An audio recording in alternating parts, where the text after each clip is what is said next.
The truth is, we have so many expectations and so many responsibilities for our life that sometimes it can be overwhelming to identify what our priorities truly are. When you think of the definition of priorities, it is things that are meaningful or important to us. Back in the 1400s, the word priority was introduced to the English language, but it was a word priority, singular. About 500 years later, in the 1900s, it was reintroduced as the word priorities. The trouble is, it allowed us to believe that we could have more than one priority, meaning that we would be pulled in multiple directions. And the truth is, when we're pulled in all those different directions, or we're trying to be everything to everybody, we're actually no good at what we're being pulled into, or we're no good to anyone, including ourselves. So today I want to talk about how we can identify our priorities and, more importantly, how we can go about implementing them within our lives. So the first step in identifying your priorities is to identify your values. So values could be like honesty, integrity, family. And a lot of times our values come from either something that has happened to us or an example that's been set for us. And so if your family highly identified family as a value, you're likely to make family a value for you as well.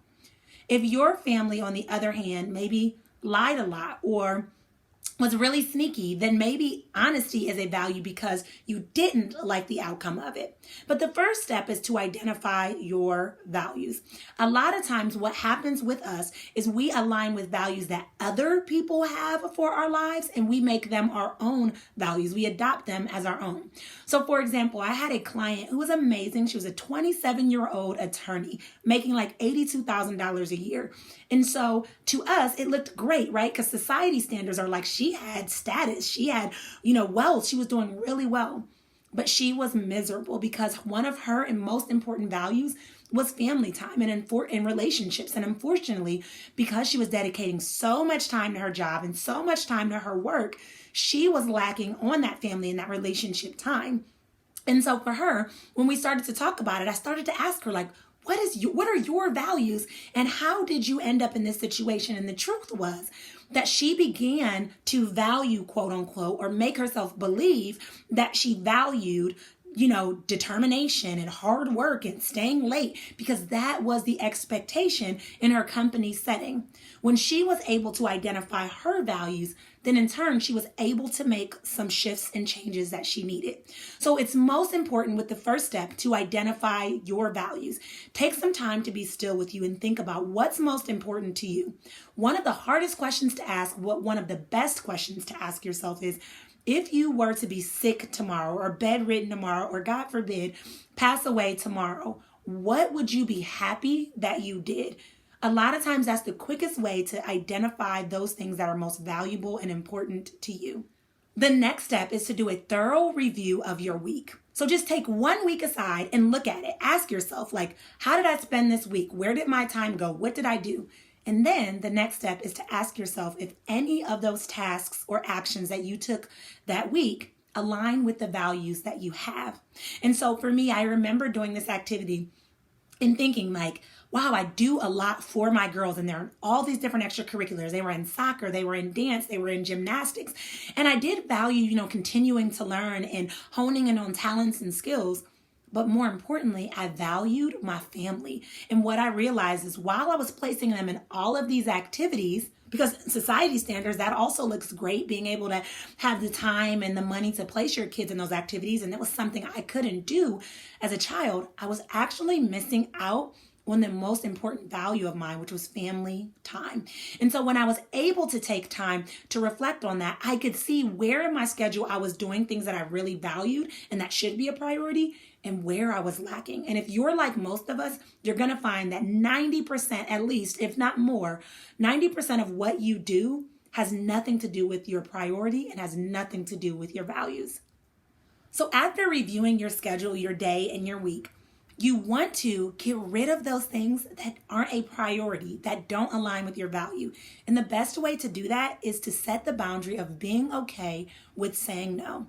I know a lot of times that can be extremely overwhelming, especially in a society that we live in that values those that are yes men, right? Those that say yes to everything, yes to every speaking engagement, yes to every time you have to stay late for work, yes to every extra project, yes to every extracurricular.